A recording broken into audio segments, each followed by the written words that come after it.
Chapter 30 of the Life and Adventures of Martin Chuzzlewit. Proves that changes may be rung in the best regulated families, and that Mr Pecksniff was a special hand at a triple bob major.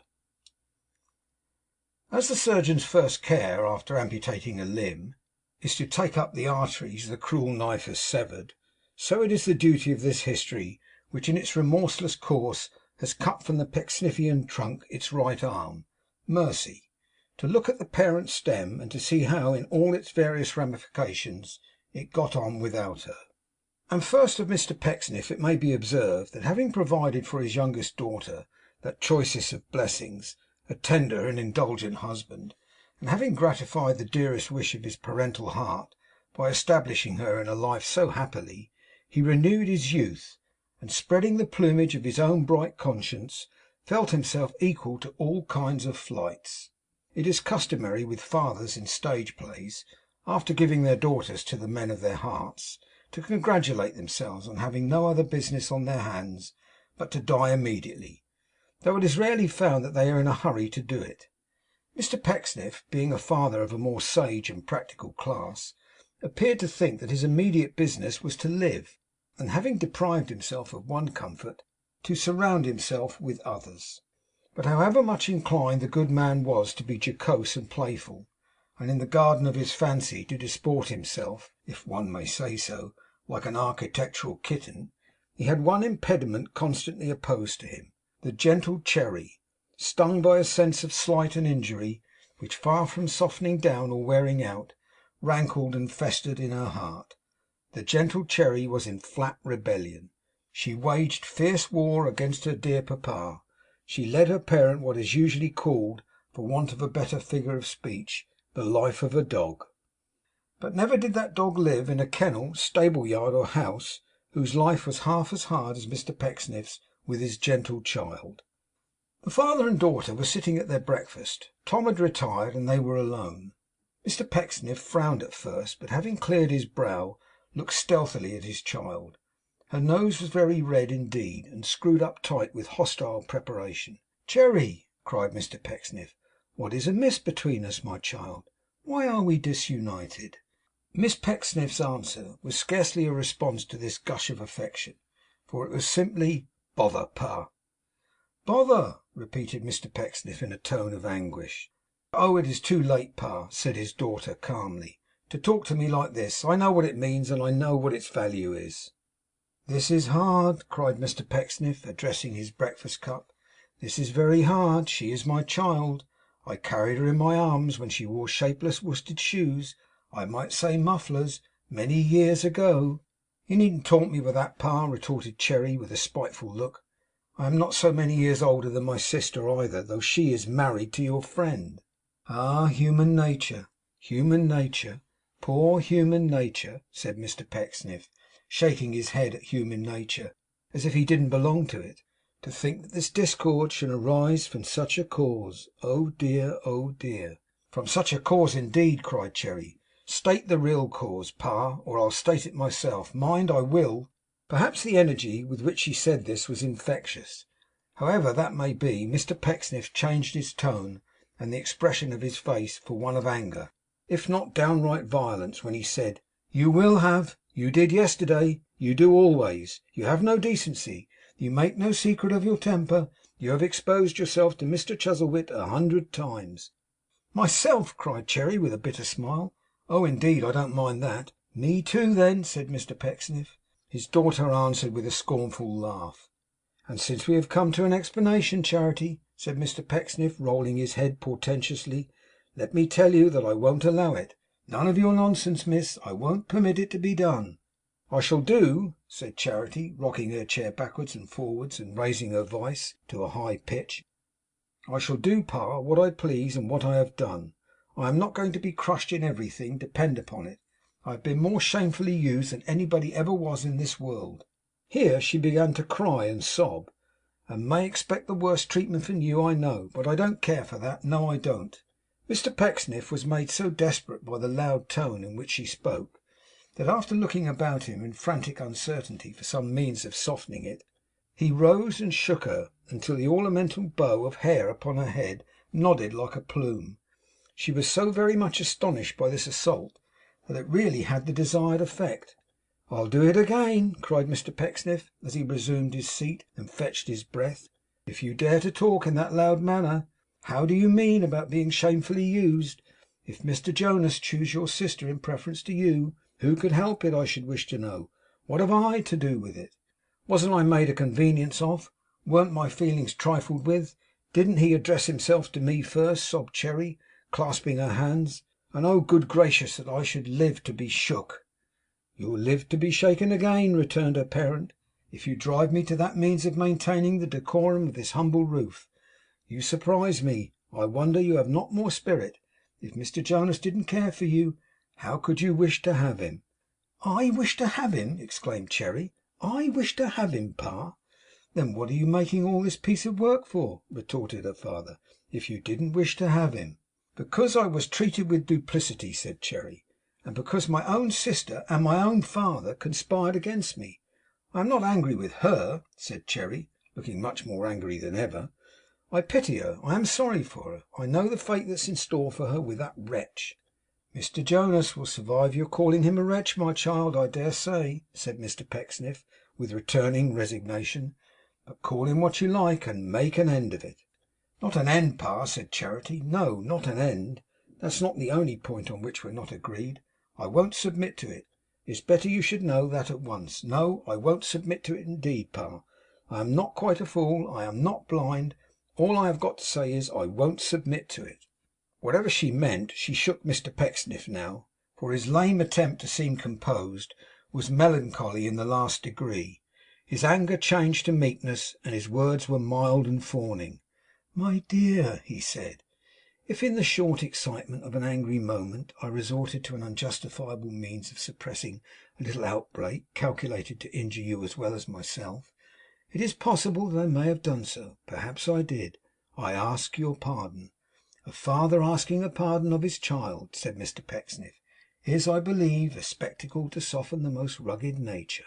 But it didn't at all soften Miss Pecksniff, perhaps because her nature was not rugged enough. On the contrary, she persisted in saying over and over again that she wasn't quite a fool, and wasn't blind, and wouldn't submit to it. 'You labour under some mistake, my child,' said Mr Pecksniff, 'but I will not ask you what it is. I don't desire to know. No, pray,' he added, holding out his hand and colouring again, 'let us avoid the subject, my dear, whatever it is.' 'It is quite right that the subject should be avoided between us, sir,' said Cherry, 'but I wish to be able to avoid it altogether, and consequently must beg you to provide me with a home.' Mr Pecksniff looked around the room and said, 'A home, my dear child?' 'Another home, Papa,' said Cherry, with increasing stateliness. 'Place me at Mrs Todgers's or somewhere, on an independent footing, but I will not live here if such is to be the case.' It is possible that Miss Pecksniff saw in Mrs Todgers a vision of enthusiastic men, pining to fall in adoration at her feet. It is possible that Mr Pecksniff, in his new born juvenility, saw the suggestion of that same establishment, an easy means of relieving himself from an irksome charge in the way of temper and watchfulness. It is undoubtedly a fact that in the attentive ears of Mr Pecksniff the proposition did not sound quite like the dismal knell of all his hopes. But he was a man of great feeling and acute sensibility, and he squeezed his pocket handkerchief against his eyes with both hands, as such men always do, especially when they are observed. 'One of my birds,' said Mr Pecksniff, 'has left me for the stranger's breast. The other would take wing to Todgers's. Well, well, what am I? I don't know what I am exactly. Never mind.' Even this remark, made more pathetic perhaps by his breaking down in the middle of it, had no effect upon Charity. She was grim, rigid, and inflexible. 'But I have ever,' said Mr Pecksniff, 'sacrificed my children's happiness to my own. I mean my own happiness to my children's, and I will not begin to regulate my life by other rules of conduct now. If you can be happier at Mrs Todgers's than in your father's house, my dear, go to Mrs Todgers's. Do not think of me, my girl,' said Mr Pecksniff with emotion. 'I shall get on pretty well, no doubt.' Miss Charity, who knew he had a secret pleasure in the contemplation of the proposed change, suppressed her own, and went on to negotiate the terms. His views upon this subject were at first so very limited, that another difference, involving possibly another shaking, threatened to ensue, but by degrees they came to something like an understanding, and the storm blew over. Indeed, Miss Charity's idea was so agreeable to both, that it would have been strange if they had not come to an amicable agreement. It was soon arranged between them that the project should be tried, and that immediately, and that Cherry's not being well, and needing a change of scene, and wishing to be near her sister, should form the excuse for her departure to Mr Chuzzlewit and Mary, to both of whom she had pleaded indisposition for some time past.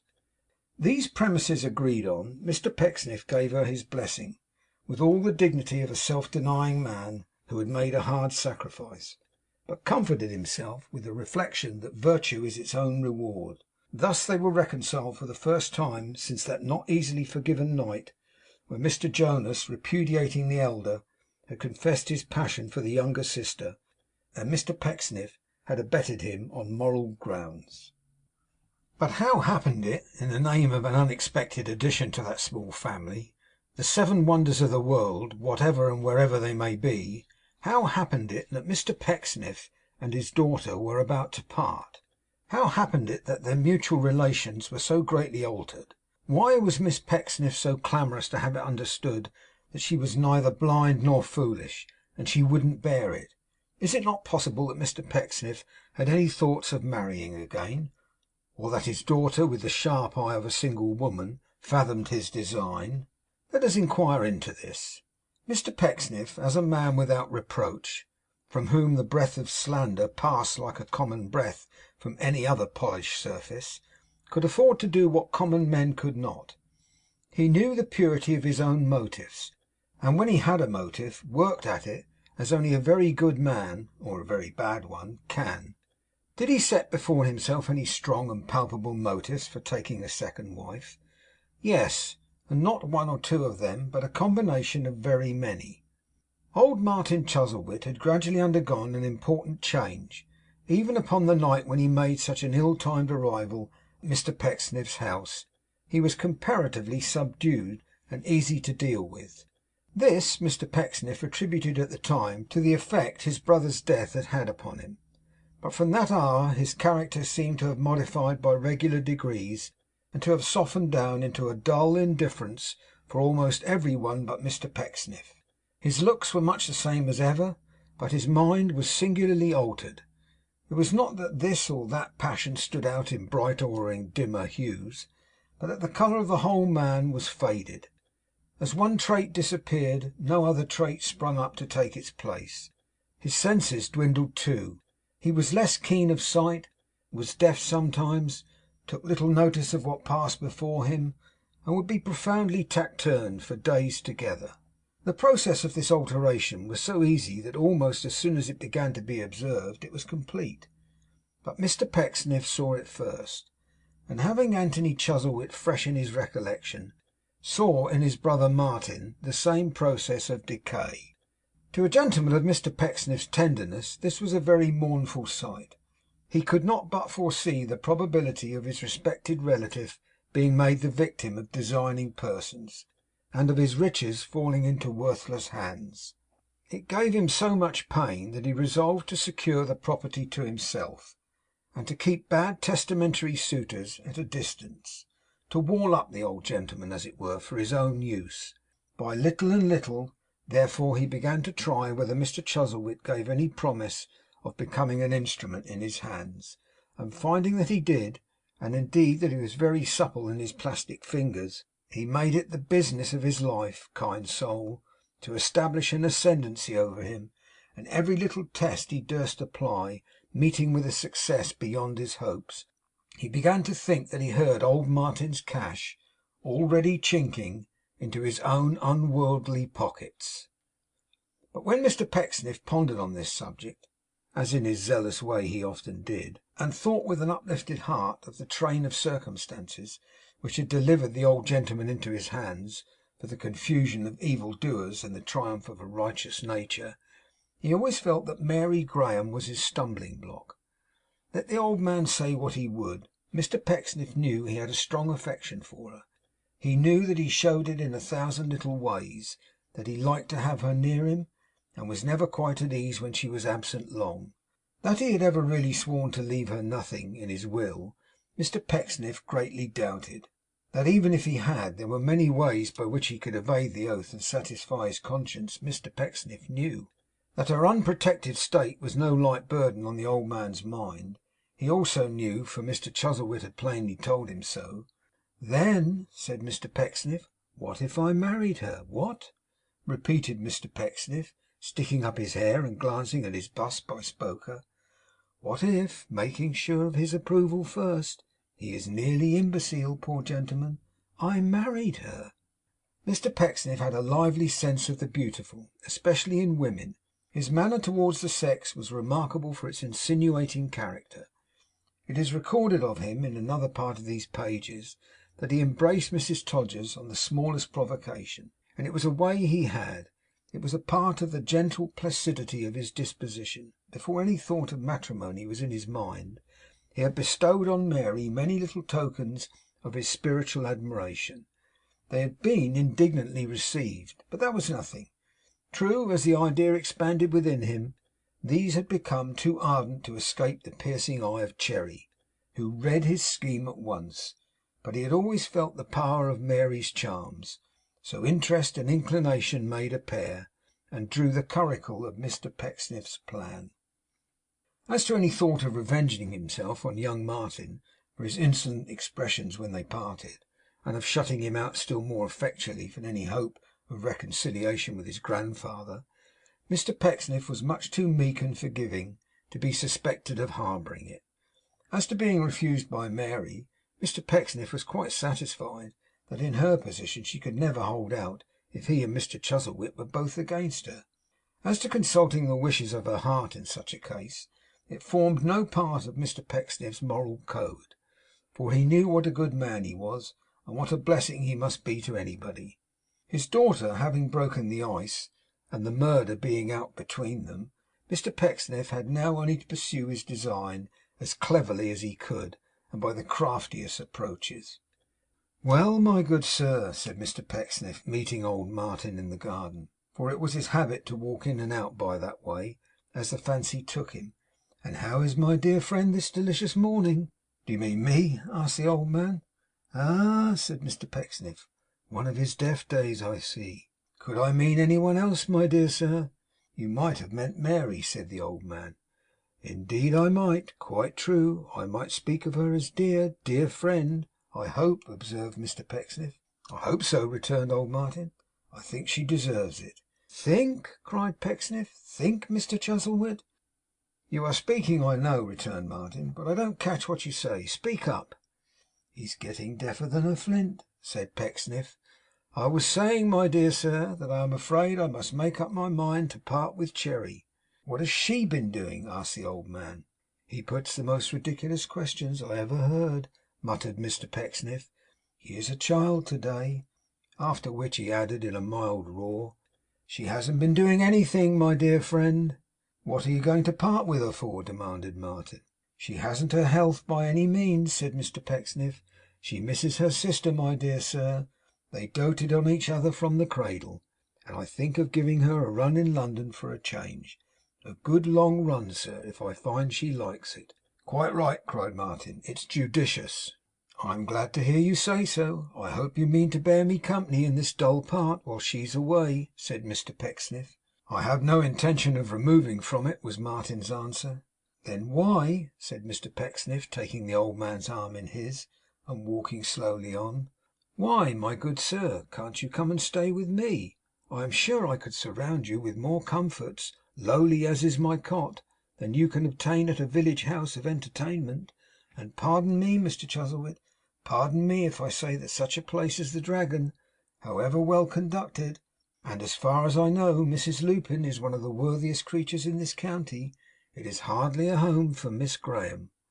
Martin mused for a moment, and then said, as he shook him by the hand, 'No, you're quite right. It's not.' 'The very sight of Skittles,' Mr Pecksniff eloquently pursued, 'is far from being congenial to a delicate mind.' 'It's an amusement of the vulgar,' said old Martin. 'Certainly.' 'Of the very vulgar,' Mr Pecksniff answered. 'Then why not bring Miss Graham here, sir? Here is the house. Here am I alone in it. For Thomas Pinch I do not count as any one. Our lovely friend shall occupy my daughter's chamber. You shall choose your own. We shall not quarrel, I hope.' 'We are not likely to do that,' said Martin. Mr Pecksniff pressed his hand.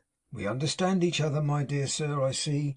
I can wind him,' he thought with exultation, 'round my little finger.' 'You leave the recompense to me,' said the old man, after a minute's silence. 'Oh, do not speak of recompense!' cried Pecksniff. 'I say,' repeated Martin, with a glimmer of his old obstinacy, 'you leave the recompense to me, do you?' 'Since you desire it, my good sir.'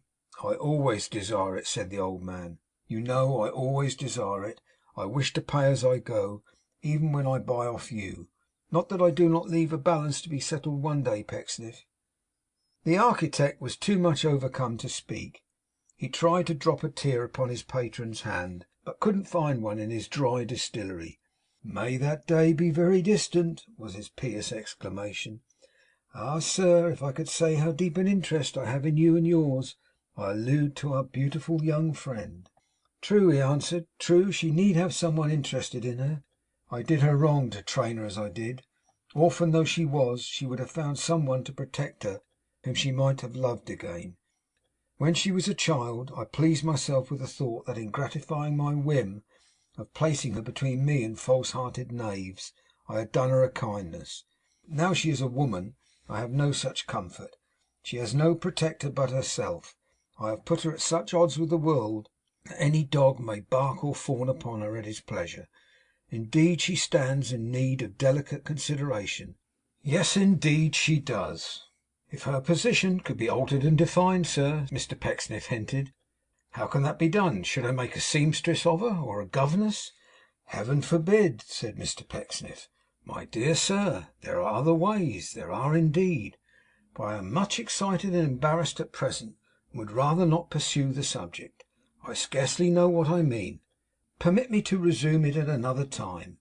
'You're not unwell?' asked Martin anxiously. 'No, no,' cried Pecksniff. 'No. Permit me to resume it at another time. I'll walk a little, bless you.' Old Martin blessed him in return, and squeezed his hand as he turned away, and slowly walked towards the house. Mr Pecksniff stood gazing after him, being pretty well recovered from his late emotion, which, in any other man, one might have thought had been assumed as a machinery for feeling Martin's pulse. The change in the old man found such a slight expression in his figure, that Mr Pecksniff, looking after him, could not help saying to himself, 'And I can wind him round my little finger. Only think!' Old Martin, happening to turn his head, saluted him affectionately. Mr Pecksniff returned the gesture. 'Why, the time was,' said Mr Pecksniff, 'and not long ago, when he wouldn't look at me. How soothing is this change! Such is the delicate texture of the human heart. So complicated is the process of its being softened. Externally he looks the same, and I can wind him round my little finger. Only think!' In sober truth, there did not appear to be nothing on which Mr Pecksniff might not have ventured with Martin Chuzzlewit. For whatever Mr Pecksniff said or did was right, and whatever he advised was done.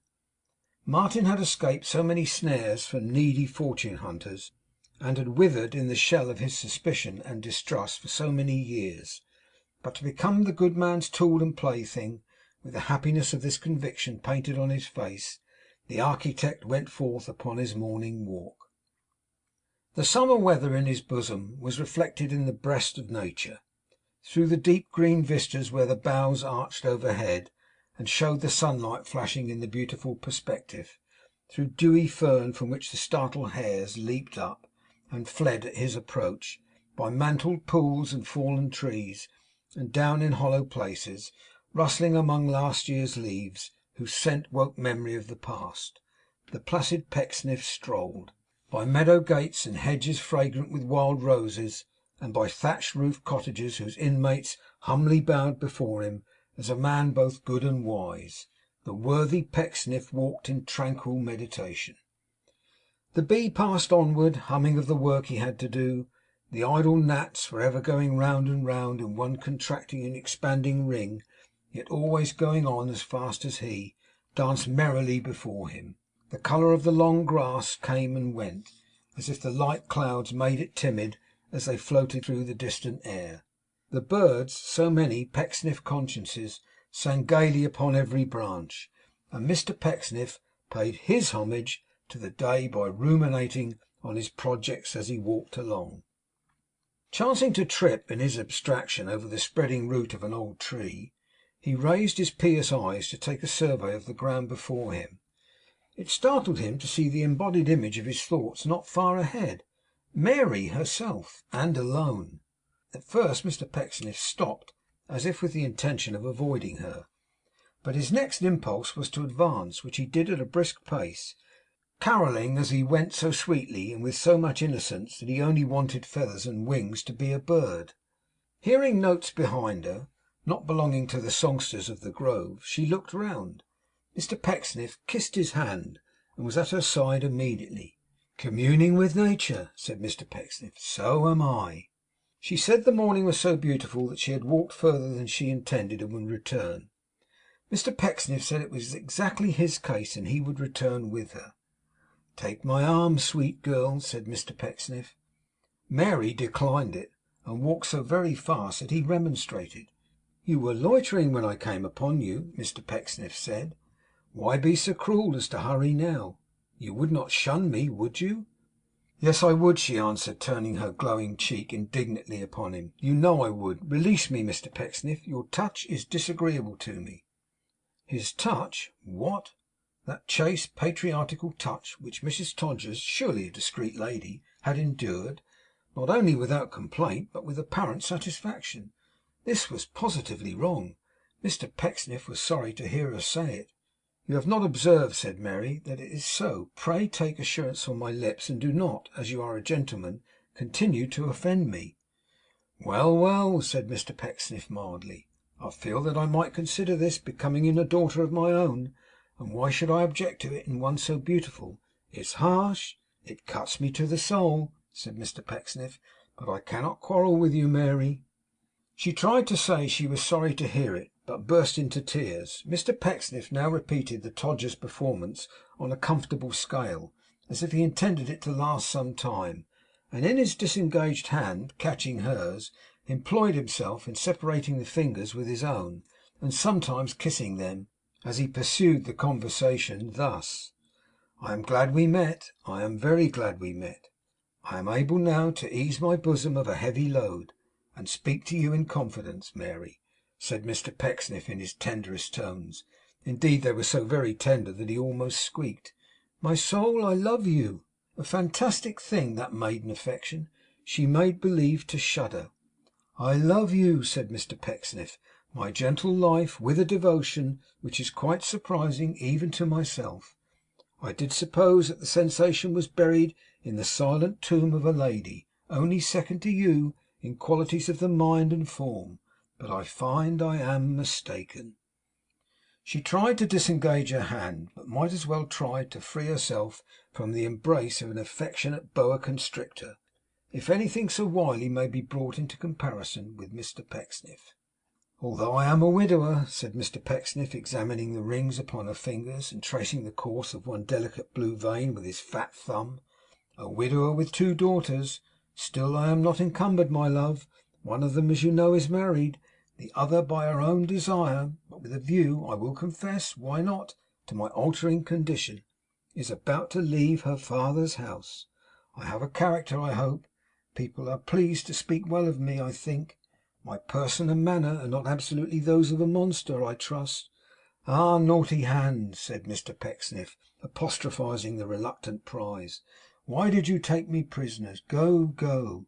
He slapped the hand to punish it, but relenting, folded it in his waistcoat to comfort it again. 'Blessed in each other, in the society of our venerable friend, my darling,' said Mr Pecksniff, 'we shall be happy. When he is wafted to a haven of rest, we will console each other, my pretty Primrose. What do you say?' 'It is possible,' Mary answered in a hurried manner, 'that I ought to feel grateful for this mark of your confidence. I cannot say that I do, but I am willing to suppose that you may deserve my thanks. Take them, and pray leave me, Mr Pecksniff.' The good man smiled a greasy smile, and drew her closer to him. Pray, pray release me, Mr Pecksniff. I cannot listen to your proposal. I cannot receive it. There are many to whom it may be acceptable, but it is not so to me. As an act of kindness and an act of pity, leave me.' Mr Pecksniff walked on with his arm round her waist and her hand in his, as contentedly as if they had been all in all to each other, and were joined in the bonds of truest love. 'If you force me by your superior strength,' said Mary, who, finding that good words had not the least effect upon him, made no further effort to suppress her indignation. 'If you force me by your superior strength to accompany you back, and to be the subject of your insolence upon the way, you cannot restrain the expression of my thoughts. I hold you in the deepest abhorrence. I know your real nature, and despise it.' 'No, no,' said Mr Pecksniff, sweetly. 'No, no, no.' 'By what arts or unhappy chances you have gained your influence over Mr Chuzzlewit, I do not know,' said Mary. 'It may be strong enough to soften even this, but he shall know of this, trust me, sir.' Mr Pecksniff raised his heavy eyelids languidly, and let them fall again. It was saying with perfect coolness, 'Aye, aye, indeed.'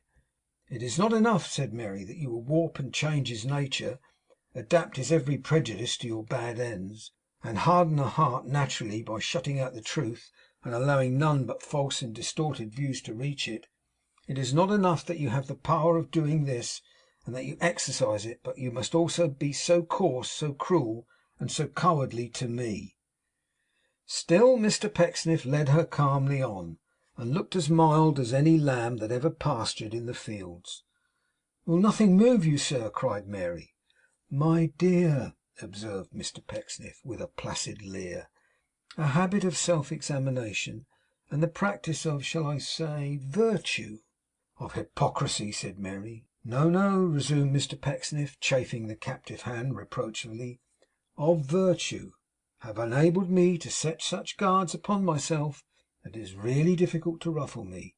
It is a curious fact, but it is difficult, do you know, for any one to ruffle me. And did she think,' said Mr Pecksniff, with a playful tightening of his grasp, 'that she could, how little did she know his heart!' Little indeed. Her mind was so strangely constituted that she would have preferred the caresses of a toad, an adder, or a serpent, nay, the hug of a bear, to the endearments of Mr Pecksniff.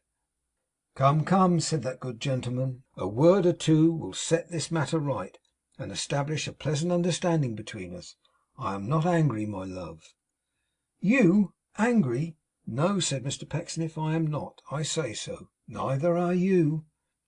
There was a beating heart beneath his hand that told another story, though. 'I am sure you are not,' said Mr Pecksniff, 'and I will tell you why. There are two Martin Chuzzlewits, my dear, and your carrying your anger to one might have a serious effect, who knows, upon the other. You wouldn't wish to hurt him, would you?' She trembled violently, and looked at him with such a proud disdain that he turned his eyes away, no doubt lest he should be offended with her in spite of his better self. 'A passive quarrel, my love,' said Mr Pecksniff, 'may be changed into an active one, remember. It would be sad to blight even a disinherited young man in his already blighted prospects, but how easy to do it! Ah, how easy! Have I influence with our venerable friend, do you think? Well, perhaps I have. Perhaps I have.' He raised his eyes to hers, and nodded with an air of banter that was charming. 'No,' he continued thoughtfully. 'Upon the whole, my sweet, if I were you, I'd keep my secret to myself. I am not at all sure, very far from it, that it would surprise our friend in any way, for he and I have had some conversation together only this morning, and he is anxious, very anxious, to establish you in some more settled manner. Whether he was surprised or not surprised, the consequence of your imparting it might be the same. Martin Junior might suffer severely.' 'I'd have compassion on Martin Junior, you know,' said Mr Pecksniff, with a persuasive smile. 'Yes, he don't deserve it, but I would.' She wept so bitterly now, and was so much distressed, that he thought it prudent to unclasp her waist, and hold her only by the hand. 'As to our own share in this precious little mystery,' said Mr Pecksniff, 'we will keep it to ourselves. Talk of it between ourselves, and you shall think it over. You will consent, my love. You will consent, I know. Whatever you may think, you will. I seem to remember to have heard I really don't know where or how,' he added, with bewitching frankness, 'that you and Martin Junior, when you were children, had a sort of childish fondness for each other. When we are married, you shall have the satisfaction of thinking that it didn't last to ruin him, but passed away to do him good. For we'll see then what we can do to put some trifling help in Martin Junior's way. Have I any influence with our venerable friend? Well, perhaps I have. Perhaps I have.' The outlet from the wood in which these tender passages occurred was close to Mr Pecksniff's house. They were now so near it that he stopped, and holding up her little finger, said in playful accents, as a parting fancy, 'Shall I bite it?' Receiving no reply, he kissed it instead, and then stooping down, inclined his flabby face to hers. He had a flabby face, although he was a good man, and with a blessing which from such a source was quite enough to set her up in life, and prosper her from that time forth, permitted her to leave him. Gallantry, in its true sense, is supposed to ennoble and dignify a man, and love has shed refinements on innumerable Simons. But Mr Pecksniff, perhaps because to one of his exalted nature these were mere grossness, certainly did not appear to any unusual advantage now that he was left alone. On the contrary, he seemed to be shrunk and reduced, to be trying to hide himself within himself, and to be wretched at not having the power to do it.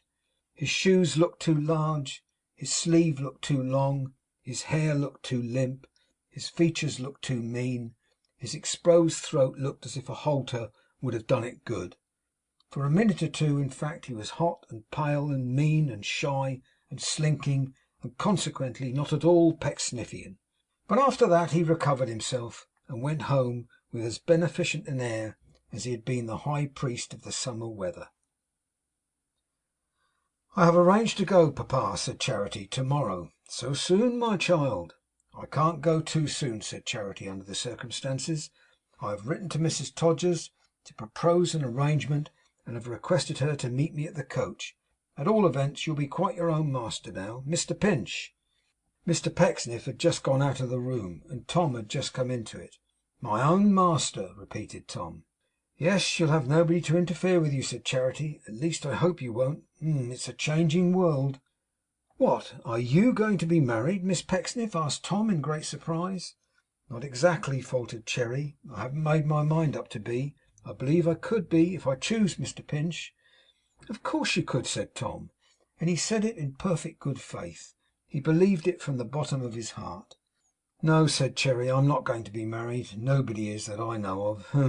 But I'm not going to live with papa. I have my reasons, but it's all a secret. I shall always feel very kindly towards you, I assure you, for the boldness you showed that night. As to you and me, Mr Pinch, we part the best of friends possible.'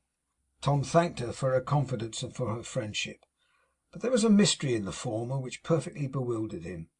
In his extravagant devotion to the family, he had felt the loss of Merry more than any one. But those who knew that for all the slights he underwent, he thought his own demerits were to blame, could possibly have understood. He had scarcely reconciled himself to that, when here was Charity about to leave them. She had grown up, as it were, under Tom's eye. The sisters were a part of Pecksniff and a part of Tom, items in Pecksniff's goodness, and in Tom's service. He couldn't bear it. Not 2 hours' sleep had Tom that night, through dwelling in his bed upon these dreadful changes. When morning dawned, he thought he must have dreamed this piece of ambiguity. But no. On going downstairs, he found them packing trunks and cording boxes, and making other preparations for Miss Charity's departure, which lasted all day long. In good time for the evening coach, Miss Charity deposited her housekeeping keys with much ceremony upon the parlour table, took a gracious leave of all the house, and quitted her paternal roof. A blessing for which the Pecksniffian servant was observed by some profane persons to be particularly active in the Thanksgiving at church next Sunday. End of chapter 30.